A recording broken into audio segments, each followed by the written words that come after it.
So everybody wants to invest in real estate these days. And let me tell you, there's a lot of people who are gonna tell you that flipping homes is the only way to go. Wholesaling homes is the only way to go. But in today's video, I wanna share with you one of the main ways that high income earners actually invest in real estate, and they do so by doing none of the work. I think over time I've matured enough to realize that I don't wanna be the one flipping homes, and I don't wanna be the one actually wholesaling these deals, because that's basically another job, and I already have a job. And this is why I created this channel in the first place, is because there's not that much advice out there for how to invest in real estate as a high income earner. As a high income earner, you don't need another job like flipping or wholesaling. Sure, you can do it if you want, but for me personally, I don't need that extra source of income if it comes with working another 20 hours per week. I don't have that time, especially if you have, like, let's say 2 kids. So I realized that I wanted to be a lazy investor. So my style of investing on this channel is mostly lazy investing, if that makes sense. And for those of you guys who are new to the channel, my name is Michael. I am a software engineer based out of the Bay Area,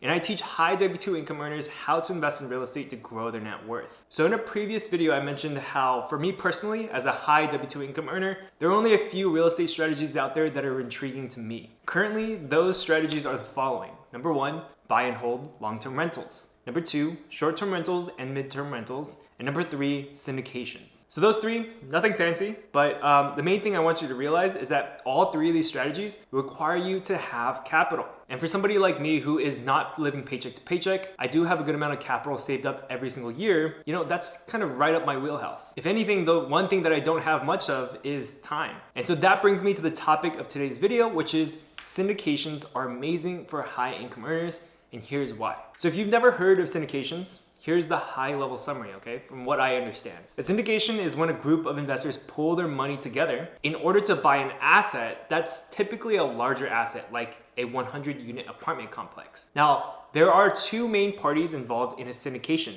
You have the LPs, which stands for limited partners, who are the capital of the deal. Their role is to provide the capital to fund the deal, and they expect returns from the performance of this asset that they're buying. The second party is called the GPs, or the general partners, or AKA the operators of the deal. The GPs are usually a company which find the asset to purchase, they pitch the opportunity to LPs, and if the LPs like the investment opportunity, then they can invest their capital into the deal. So usually when the GPs find a good deal, they create a presentation for the LPs called the offering memorandum. This is where the GPs basically summarize what the deal is, why the deal is worth pursuing, and it basically provides current numbers related to the performance of that asset, and also, more importantly, their exact plan on how they plan to increase the net operating income of that asset. If you don't know what net operating income means, it basically means total income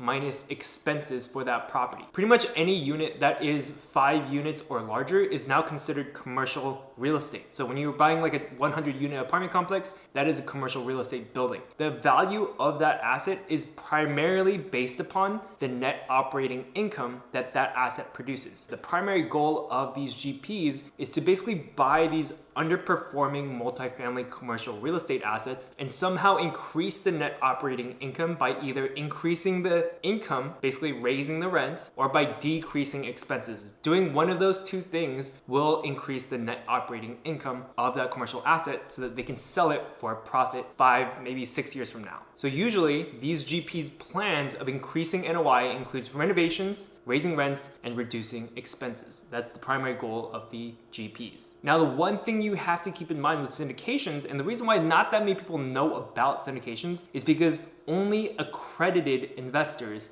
can invest into syndications. And in order to be accredited, you need to have earned at least $200,000 for the past 2 years if you're single, or $300,000 for the past 2 years if you're married, or you need to have a net worth of $1 million or more, not including your primary residence. And so if you think you've met those thresholds, in order to get accredited, you can do it online. Just type in like accreditation letter, I think it's called. Or you can go to your CPA, they'll give you a letter basically signing off saying this person is accredited. And obviously the main reason for these restrictions is to basically prevent just anyone who is maybe an unsophisticated investor into investing into these somewhat riskier deals. So I guess you could say that syndications is reserved for high income earners. Honestly, that's probably most of you guys watching right now. So if you think you meet the requirements requirements of being an accredited investor, or you feel like you will be in the next few years, pay attention because this is not common knowledge. Not that many people know about syndications. And that's exactly why I create these type of videos, because not that many people are making videos about this. So if you guys think this is valuable, feel free to hit the subscribe button because there's more videos just like this coming up every single week. So as an LP, how should I invest into a syndication? I learned this strategy from this book right here. I'll leave a link to the book in the description if you want to read it. So I read this entire book, and to be honest, there was only one chapter that really just blew my mind because everything else was pretty vague. But this one chapter listed out basically a timeline of how to invest in syndications and grow your net worth through syndications and basically never touching any real estate. So the strategy that we're talking about today is the LP ladder. I'm not sure if that's what they call it in the book, but that's what I'm calling it because it just makes sense. And I guarantee you, you're not going to find this information anywhere else on YouTube because I've tried looking for this concept on YouTube. It's not on YouTube. The only place I've ever seen it is in this book. But to be honest, I don't know why you would invest into syndication if you're not going to be doing it through the LP ladder way. So anyways, what is the LP ladder? The LP ladder is an investing strategy that revolves around investing into syndications as a limited partner. The LP ladder describes how to allocate your money into syndication in a strategic pattern. Because believe me, there's definitely a lot of different strategies involved in investing into syndications as an LP. So the first thing you need to understand about a syndication is what benefits do you actually get when you invest into a syndication. As an investor, you are pooling your money together with other investors to own a small percentage of a real estate asset. People get this confused with the REIT, which is a real estate investment trust. When you invest into a REIT, you are buying a share of a company which then invests into real estate. With a syndication, you are actually a percentage owner of the real estate that the other investors and you are buying. The main difference is between owning a share of a company versus actually owning a percentage of real estate. The main difference between those two is tax benefit. So at a high level, when you invest into a syndication, there are three major benefits that you receive for investing into syndication. Number one is preferred returns. Number two is capital gains. And number three is passive losses. Now, the first way a LP makes money in a syndication is through preferred returns. So a preferred return basically means that whatever profit that this asset makes is first distributed to the investors. That's your preferred return. So typically a syndication, they're already buying an asset that is an existing asset, meaning it already produces some cash flow. So most syndications that I've seen are buying these multi-unit apartment buildings that already have tenants inside that already cash flows from day one. So there's your profit. Those are distributed to the investors. That's your preferred return. So a typical preferred return that I've seen through many syndications is somewhere around 6 to 9%, but 8% seems to be the most common. So that means if you invest $100,000 and your preferred return is 8%, that means that every year you've invested into the syndication, you are going to receive $8,000 in passive income. Now, like I said earlier, the whole point of multifamily syndications, and there are different types of syndications, but primarily multifamily syndications, is to buy a distressed property which is not operating at its highest potential, then renovating the property so that the rents can be increased, therefore increasing the value of the property. And then it's typical to see the GPs will present a 5-year plan in which they plan to renovate the property, raise rents, and then ultimately sell the property for a multiple of what it was worth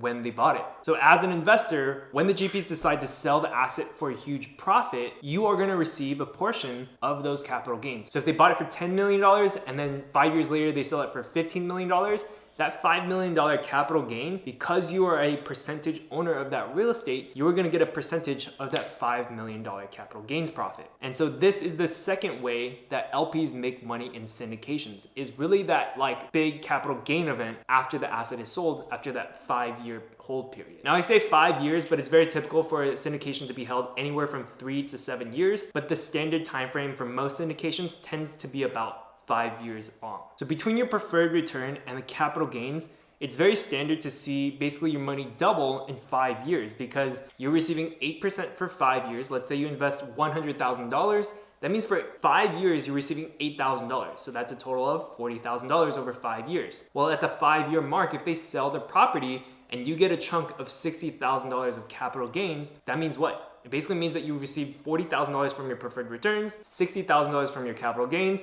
and you get back your initial $100,000 investment. You just doubled your money in 5 years. Now you must be thinking, well, at that 5-year mark, if they sell and I have a $60,000 capital gains, don't I have to pay taxes on that? Well, that's exactly where the LP ladder comes into play. The whole point of the LP ladder is to essentially allow you to defer paying taxes on any of the preferred returns and the capital gains, so long as you roll the profits over into more syndications. To understand what I just said, you have to understand the third benefit you receive as an LP investor, which is something called passive losses. And essentially, because you own real estate, unlike a REIT, you actually get tax benefits from owning that real estate. The primary tax benefit is something called passive losses. Now, this can be a video all on its own, but the main thing you have to understand here is that for the very first year that you invest into a syndication, you're gonna receive something called passive losses from that investment. Passive losses is basically the opposite of passive income. As an accredited investor, it's very likely that your main sources of income are considered active or non-passive. However, when you invest into a syndication, the preferred returns that you receive is actually considered passive income based on the nature of the income, because you're not materially involved in that business. You're not actually managing that property. Likewise, if you were to buy a rental property and rent it out, that's also a passive business that generates both passive income and passive losses. So the question is, why are passive losses so useful? Because these passive losses that you receive from the syndication, usually it's a lump sum in the first year you invest into a syndication, can be used to offset any other forms of passive income. So the main point I'm trying to get at is this. If you invest into a syndication and then wait 5 years, around the 5-year mark, you're gonna receive a large capital gain. That is effectively a lump sum of passive income. Now you can just choose to pay taxes on those capital gains, but the main point is that if you take the capital gains from when this syndication sells, and then within the same calendar year, you use those gains before you pay taxes on them, you put them into another syndication, you can basically take the passive losses that you get from this new syndication to offset the capital gains from the sale of the first syndication, thus deferring paying taxes on any of these capital gains. So those are the 3 main benefits when you invest into a syndication. But for all you visual learners, I'm gonna go over a quick diagram to show you exactly how this LP ladder works, and I'll show you why it actually is called the LP ladder.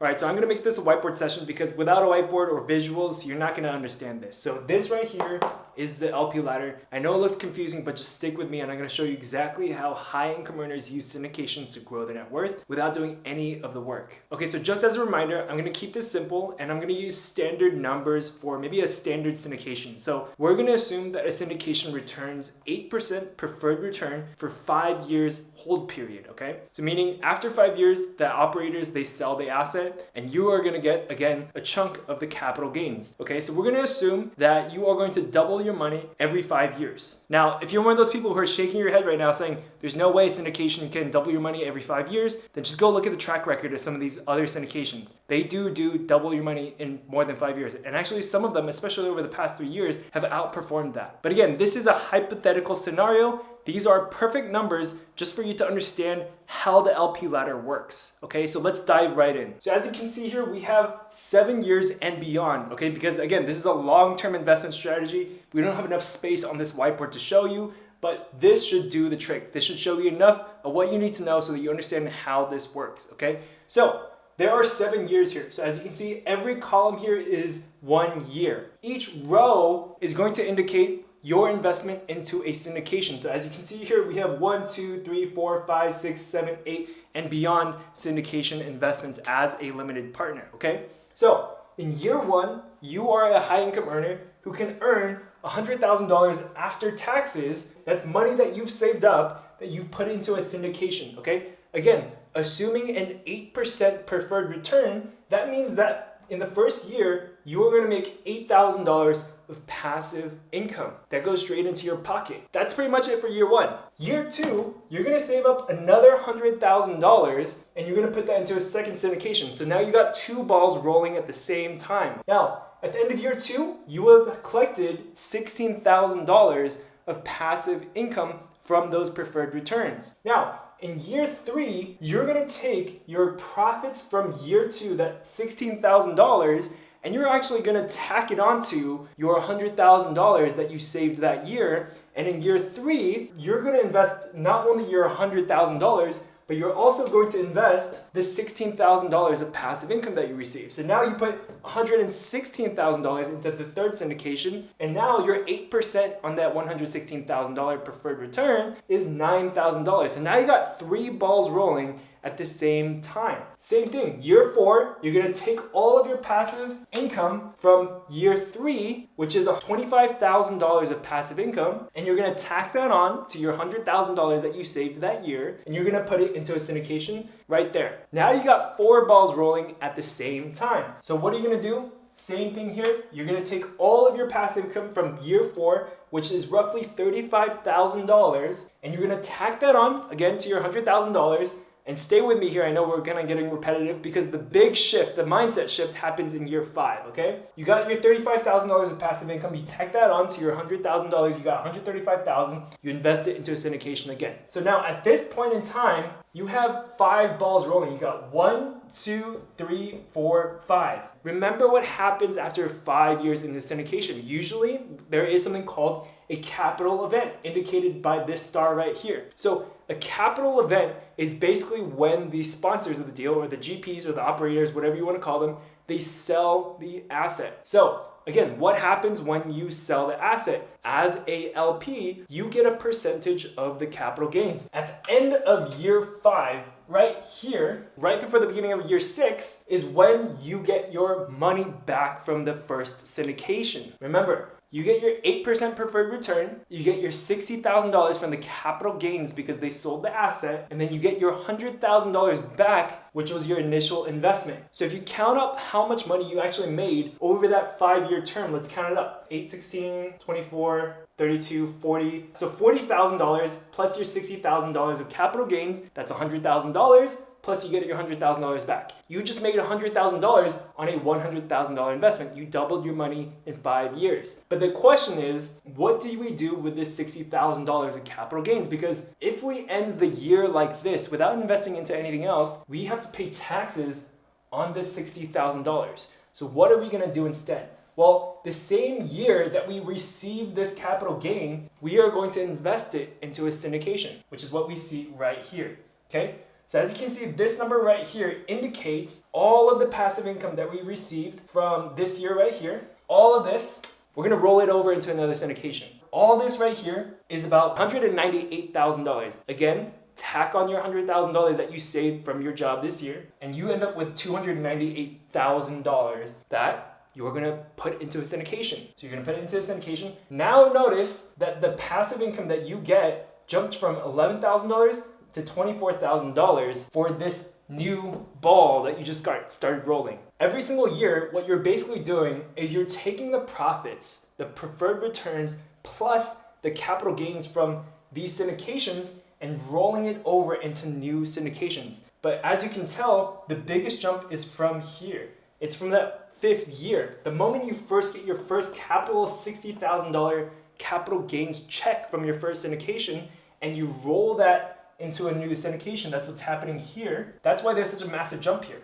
And as you can see from years 1 through 5, it's not that significant. But notice the jump from year 5 to like year 7 or year 8. See how fast you start growing your net worth, because from this point on, you're tacking on an additional $60,000 every single year because you're now receiving big chunks of capital gains every single year, and you're using those capital gains and throwing them back into the syndication, which then just grows your passive income every single year. So as you can see, it goes from 9, 10, 11, 12, 24, and it starts growing your passive income like crazy. And so think of it as like a snowball that starts off slow, but then as the years progress, your passive income is just growing and growing and growing and growing, and you're just funneling it all back into a syndication. You must be thinking now, well, that's $60,000. What about the taxes I owe on that $60,000? Well, let's talk about the taxes for this syndication model. Now, remember, when you invest into a syndication, you are investing in real estate and you receive the tax benefits of buying that real estate. So let's talk about some of the tax benefits, okay? The main thing I want you to understand is that when you invest into a syndication, you get access to something called passive losses. We already talked about that. If you invest into a syndication for, let's say, $100,000,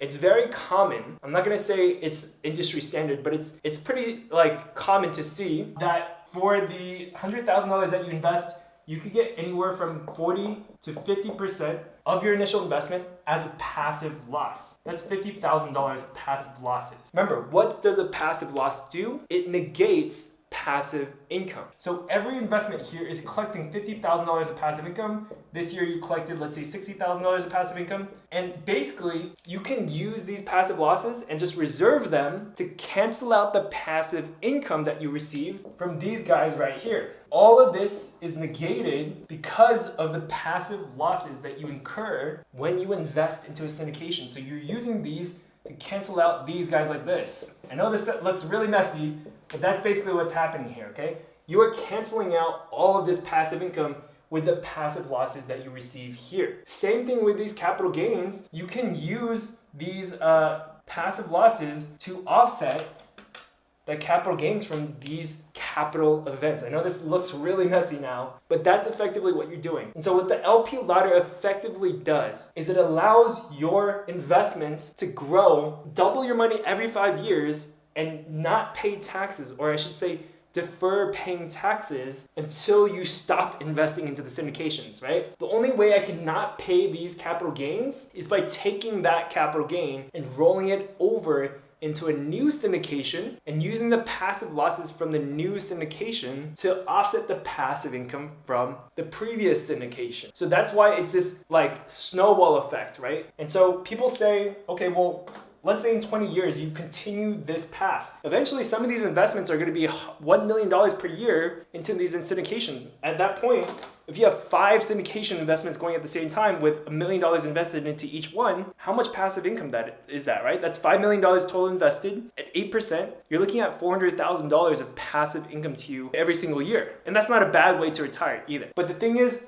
you have to roll over the profits into the next syndication to not pay the capital gains tax. So the question is, how do you exit this LP ladder, this LP snowball? There's a lot of different ways. You can just end it and just stop investing and then just pay the taxes at that later date, okay? You can stop the snowball there. But remember, if you do that, you're gonna have to pay all those taxes that you have been deferring since day one. So that's one way to do it. There's other alternative investments where, for example, there's something called an ATM fund where you can basically invest, let's say at the end of the 20 years, you're done investing, you have a net worth of $20 million, but you have a huge tax bill. You owe taxes on all this that you've been deferring your entire life, right? Basically, you can take your money, invest into this fund, which then gives you, let's say if you invest $5 million, you might be able to receive $4 million in passive losses. You can offset your entire tax bill that you incurred throughout your entire life using that $4 million of passive losses. And the great thing about this ATM fund is that there is no depreciation recapture. That's more of an advanced topic, but effectively what I'm saying is that if you invest in that type of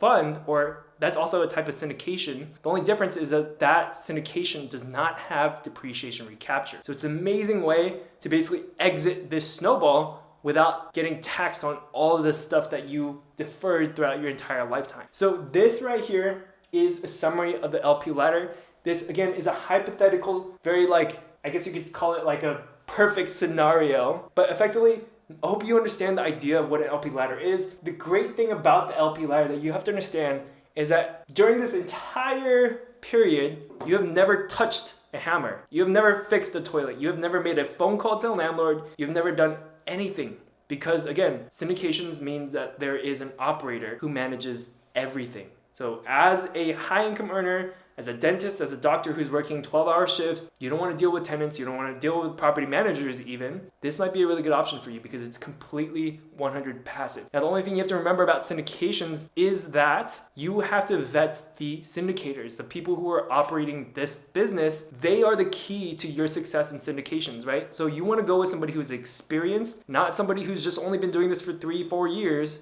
right? You want to invest with advanced operators who've been doing this through multiple cycles, recessionary cycles, not just been doing it for the past 5 years or so. Hopefully that helps, guys. This is the LP ladder. You're not going to find this information anywhere else on YouTube. I guarantee you. If you want to go ahead and read that book, the link is in the description. Other than that, guys, that's today's video. That's the LP ladder. Hope you guys found it useful. If you guys did, feel free to subscribe to the channel below, and I'll see you guys in the next video. Peace out, guys.